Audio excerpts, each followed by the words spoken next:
Shade and seaweed, rice crackers, mash circle, rice paper, sweet square seaweed.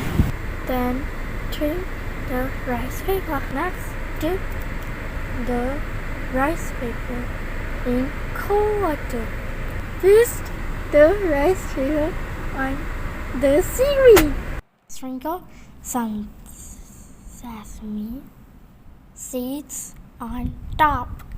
Leave it to dry on the cooling tray.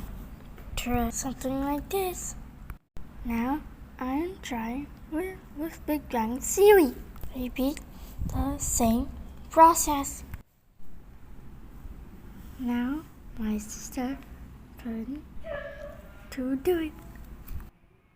Leave them dry overnight.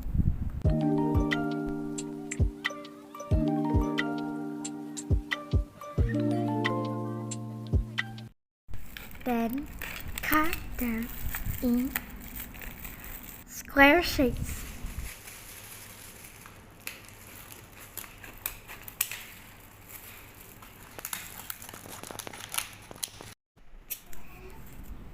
Then fry them in vegetable oil.